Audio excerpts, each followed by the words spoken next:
கிறிஸ்துவுக்குள் பிரியமானவர்களே, இந்த நாளுக்கான மாலை நேரம் அண்ணா அப்போஸ்தலனாகிய பவுல் கொரிந்து சபைக்கு எழுதிய 2ஆம் நிருபம் 6வது அதிகாரம் 8வது வசனம். 2 கொரிந்தியர் 6:8, 2 கொரிந்தியன்ஸ் 6:8. கனத்திலும் கனவீனத்திலும் துர்க்கீர்த்தியிலும் நற்கீர்த்தியிலும் எத்தரெண்ணப்பட்டாலும் நிஜஸ்தராகவும்.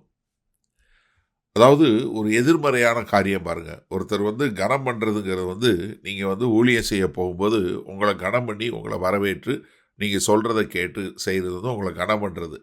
இன்னொரு கனவீனம் உங்களை மதிக்காமல் உங்களை துச்சமாக பண்ணி உங்களை கேவலப்படுத்துவது, இல்லை உங்களை உதாசீனப்படுத்துவது.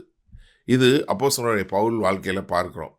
அதே மாதிரி துர்க்கீர்த்தி நற்கீர்த்தி, என்ன உங்களை பற்றி சொல்வது தப்பாக சொல்கிறது, உங்களை பற்றி நல்லதாக சொல்கிறது.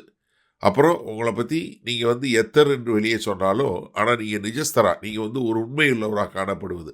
அப்போ 3 எதிர்மறையை குறிப்பிடுறார். ஒன்று கனவீனம், இன்னொன்று துர்க்கீர்த்தி, இன்னொன்று எத்தர். இப்படி என்னதான் அழைக்கப்பட்டாலும் நாங்கள் ஒரு உண்மையுள்ளவங்களாக வாழறோம் அப்படிங்கிறது தான் இங்கே கொரிந்து சபைக்கு எழுதும்போது எழுதுகிறார். இங்கே எங்கேருந்து கற்றுக்கிட்டாரு அப்படின்னு பார்த்தீங்கன்னா, நம்முடைய கர்த்தராகிய இயேசு கிறிஸ்துவோடைய வாழ்க்கை இதுதான். அவர் செய்தது பூரா நற்கீர்த்திகள் செஞ்சாலும் அவரை துர்க்கீர்த்தியாக தான் அதை என்ன பண்ணாங்க, அது பூரா தவறுன்னு சொன்னாங்க. அதே மாதிரி அவரை ஒரு சிலர் கனம் பண்ணாலும் மத தலைவர்கள் எல்லாம் அவரை கனவீனப்படுத்துனாங்க. ஆனால் அவரை எத்தன்னு சொல்லி சொன்னாங்க. நீங்கள் யோவான் 7வது அதிகாரம் 12வது வசனத்தில் பார்த்தீங்கன்னா, ஜனங்களுக்குள்ளே அவரை குறித்து முறுமுறுப்பு உண்டாயிற்று. சிலர் அவர் நல்லவர் என்றார்கள், வேறு சிலர் அப்படியல்ல, அவன் ஜனங்களை வஞ்சிக்கிறவன் என்று சொன்னார்கள். பாருங்களேன், ஒரு கூட்டம் இவர் நல்லவர், இவர் நன்மை செய்கிறவர் என்று சொல்லக்கூடிய காரியத்தை சொல்கிறாங்க. இன்னொரு கூட்டம் என்ன சொல்லுது, இல்லை இவன் ஜனங்களை ஏமாத்துகிறவன் என்று சொல்லக்கூடியதான். ஆனால் கர்த்தராகிய இயேசு கிறிஸ்து ஒரு பாவம் அறியாதவராய் இருந்தார். ஒரு பாவமும் அறியாதவர், செய்யாதவர் மாத்திரல, அறியாதவர். ஆனால் அந்த இயேசு கிறிஸ்துவ என்ன சொன்னாங்க, அவங்க அது மாத்திரம் இல்லை, சமயத்தில் இயேசு கிறிஸ்துவ என்ன சொன்னாங்க, அவரை தான் பிசாசுகளின் தலைவன் சொல்லி சொன்னாங்க.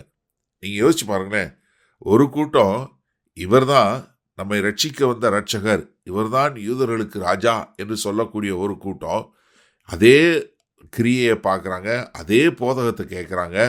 இன்னொருத்தங்க என்ன சொல்கிறாங்க, பிசாசுகளின் தலைவன் என்று சொல்லக்கூடிய ஒரு காரியம். அப்போ இங்கே அப்போஸ்தலனாகிய பவுல் என்ன சொல்கிறாரு, இப்படி என்னதான் சொன்னாலும் நாங்கள் ஒரு உண்மையுள்ளவர்களாய், ஒரு மனசாட்சிக்கு முன்பாக, தேவனுக்கு முன்பாகவும் மற்றவர்களுக்கு முன்பாகவும் ஒரு உண்மையுள்ளவர்களாய் வாழ்ந்தோம் என்று சொல்வதை தான் இங்கே கொரிந்து சபைக்கு கடிதம் எழுதும்போது சொல்கிறாரு. சரி, இந்த நாளில் இந்த வசனத்தை நம்ம எப்படி எடுத்துக்கொள்வது? அதாவது நம்ம கர்த்தராகிய இயேசு கிறிஸ்துவுக்கு என்று வாழும்போது, இல்லை நீங்கள் ஊழியம் செய்தாலும் சரி, ஊழியம் செய்யலைனாலும் சரி, என்ன உங்களை குறித்து இப்படிப்பட்ட தவறான காரியங்கள் சிலர் சொல்லத்தான் செய்வாங்க. ஆனால் நம்மளுடைய நோக்கம் என்னென்னா, மக்களை பிரியப்படுத்துவதோ மக்கள்கிட்ட இருந்து ஒரு நல்ல பெயர் வாங்குவதற்காகவோ நம்ம இல்லை.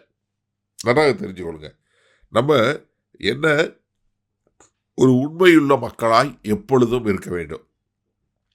தேவனுக்கு முன்பாக நாம் உண்மையுள்ளவர்களாய் இருக்கும்போது, சமயத்தில் நம்மளை பார்க்கிறவங்க தவறுதலாக சொன்னாலும் பிறகு கொஞ்ச நாளுக்கு அப்புறம் அவங்களுடைய நோக்கம் இல்லை அவங்க சொல்லக்கூடியது மாறும். எப்போ நம்ம வாழுகிற வாழ்க்கை திரும்ப திரும்ப நம்ம எப்பொழுதுமே கர்த்தருக்கு பிரியமான காரியங்களை செய்து கொண்டே வந்தோம்னா, அப்போ அவங்களுடைய வாழ்க்கை மாறக்கூடியதாக. இப்போ இயேசு கிறிஸ்துவை குறித்து அவங்க அவ்வளோ தூரம் சொன்னாங்க, அப்போஸ்தலனாகிய பவுலை குறித்து சொன்னாங்க. ஆனால் இன்றைக்கு நம்ம அவருடைய வாழ்க்கையை தான் எடுத்து நம்ம பார்த்து கொண்டு இருக்கிறோம். அதே மாதிரி உங்களை குறித்து என்ன சொன்னாலும் நீங்கள் வாழுகிற வாழ்க்கை, உங்களுடைய கனி நிறைந்த வாழ்க்கை உங்களுக்கு நல்ல சாட்சியாக முடிக்கக்கூடியதாக.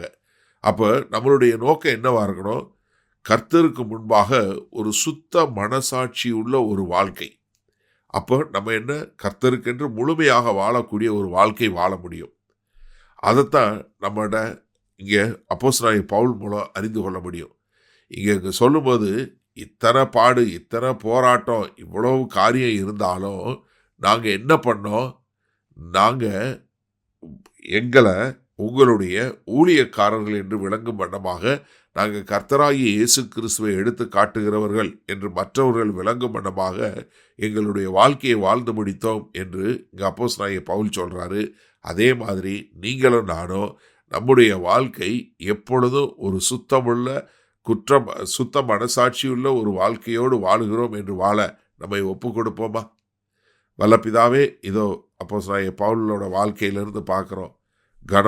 கனவீனம், துர்க்கீர்த்தி, நற்கீர்த்தி, எத்தர், நிஜம், இப்படி எல்லாவற்றிலும் ஆண்டவரே ஒரு சுத்த மனசாட்சியுள்ளவனாய் வாழ்ந்தது போல நாங்களும் எப்பொழுதும் உமக்கு முன்பாக ஒரு சுத்த மனசாட்சியோடு எங்களை நாங்கள் அர்ப்பணிக்கிறோம்.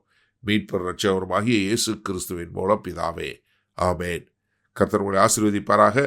நாம் நாளை காலை தினசரி தியானத்தில் சந்திப்போம். Good night.